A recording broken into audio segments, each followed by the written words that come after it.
World heart டே முன்னிட்டு நம்ம இருதயத்தோட நம்ம வெல்னஸ் வந்து எப்படி காப்பாற்றணும், அதில் என்னென்ன மாதிரி நோய்கள் வரதுக்கு வாய்ப்பு இருக்குது, அது தவிர்க்கிறதுக்கு என்ன பண்ணணும், ஏதாவது நோய் வந்துச்சுன்னா அதுக்கு என்ன மாதிரி சிகிச்சை பெறணுங்கிறதுக்கான ஒரு விழிப்புணர்வு நிகழ்ச்சி வந்து இன்னைக்கு இந்த மாலில், நம்ம புர்ஃபீல்ட் மாலில் ராமகிருஷ்ணா ஹாஸ்பிட்டல் சார்பாக பண்ணியிருக்காங்க.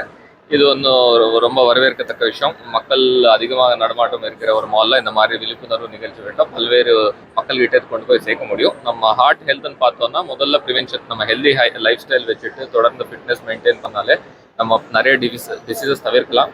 அதுக்கப்புறம் கான்ஸ்டன்ட் மானிட்டரிங், நம்ம கவர்மெண்ட் சைட்லையும் நம்ம எம்டிஎம் மூலமாக மக்கள் தேடி மருத்துவம் பல்வேறு திட்டங்கள் மூலமாக அவங்களோட ரெகுலர் ஹெல்த் மானிட்டர் பண்ணிட்டு இருக்கோம். ஸோ எல்லா மக்களும் ரெகுலராக அவங்களோட பிபி, சுகர் ஒரு 40க்கு மேற்பட்டு இருக்கிறவங்க வந்து ரெகுலராக ஃபுல் பாடி செக்அப் வாங்கிட்டா ஏதாவது ப்ரிவென்டிவ்லாம் நம்ம கண்டுபிடிக்கிறதுக்கான வாய்ப்பு இருக்குது. அதுக்கப்புறம் ஏதாவது நோய் வந்துச்சுன்னா அதுக்கு தகுந்தையான சிகிச்சை வந்து அவங்க எடுக்கணும். நம்ம இந்த ராமகிருஷ்ணா ஹாஸ்பிட்டல்லையே நம்ம சிஎம்சிஹெச்ஐஎஸ், நம்ம சிஎம் இன்சூரன்ஸ் ஸ்கீம் மூலமாக பல்வேறு சர்ஜரிஸ் பண்ணிட்டு இருக்காங்க. இது இல்லாமல் பல்வேறு ஹாஸ்பிட்டல்ஸ், எம்பேனல் ஹாஸ்பிட்டல்ஸ்லையும் இதுக்கான சிகிச்சை இருக்குது. நம்ம கவர்மெண்ட் ஹாஸ்பிட்டல்லையும் நிறைய ட்ரீட்மெண்ட் நம்ம கொடுத்துட்டு இருக்கோம். ஸோ சரியான டைமில் அவங்க வந்து ஹாஸ்பிட்டல் வந்து சேரணும். ஏதாவது சிம்டம்ஸ் எப்படி தெரிஞ்சுக்கணும், நிறைய பேருக்கு வந்து இந்த மாதிரி ஹார்ட் அட்டாக் வந்துச்சுன்னா என்ன சிம்டம்னே தெரியாது. அது டைமுக்கு அவங்க வரலைன்னா அந்த பிளட் சப்ளை நம்ம பிரெயினுக்கு போகாது இருக்கும்போது அது சீரியஸான இம்ப்ளிகேஷன்ஸ் அதுக்கு வந்து இருக்கும். அதனால சிம்டம்ஸ் தெரிஞ்சுக்கிட்டு உடனே வந்து ஹாஸ்பிட்டல் கொண்டு போய் சேரணும். இன்னொரு இம்பார்ட்டன்ட் விஷயம் வந்து ஃபர்ஸ்ட் எய்ட். இங்கே ஒரு சிபிஆர் எப்படி கொடுக்கணுங்கான டிஸ்பிளே வச்சிருக்காங்க. ஏதாவது ஒரு மனிதர் வந்து இந்த மாதிரி சிம்டம்ஸ் காட்டுறாருன்னா உடனே என்ன ஃபர்ஸ்ட் எய்ட் அவங்களுக்கு கொடுக்கணும். சிபிஆர் வந்து யார் வேணால் கற்றுக்கலாம்.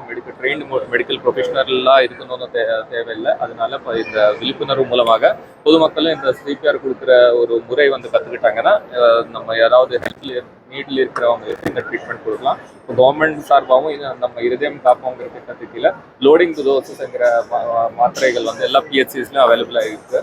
யாருக்காவது இந்த மாதிரி சிம்டம்ஸ் வந்துச்சுன்னா அந்த லோடிங் டோசஸ் டேப்லெட் அவங்க எடுத்துட்டா அவங்க ஹாஸ்பிட்டல் போயிட்டு சிகிச்சை எடுக்கிறவருக்குன்னா ஒரு விண்டோ வந்து அவங்களுக்கு கிடைச்சிடும். இந்த மாதிரி பல்வேறு வகையில் எல்லாரும் இணைந்து நம்ம கோயம்புத்தூரில் நல்ல மெடிக்கல் எக்ஸ்பர்டீஸ் இருக்குது. பல்வேறு ட்ரீட்மெண்ட்ஸ்க்காக மற்ற மாவட்டங்கள்லேருந்து இங்கே வருவாங்க.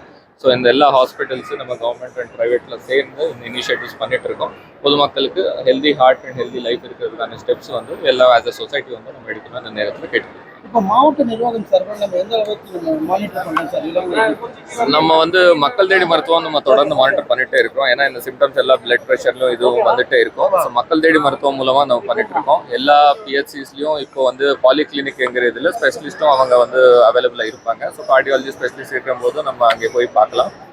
அது இல்லாமல் டார்கெட்டட் குரூப்ஸ்க்கு நம்ம பண்ணிட்டு இருக்கோம். இப்போ சமீப காலத்தில் பார்த்தீங்கன்னா சானிட்டரி ஒர்க்கர்ஸ்க்கும் ஃபுல் பாடி செக்அப் பண்ணிட்டு இருக்கோம். கவர்மெண்ட் எம்ப்ளாயிஸ்க்கு என்கரேஜ் பண்ணிட்டு இருக்கோம்.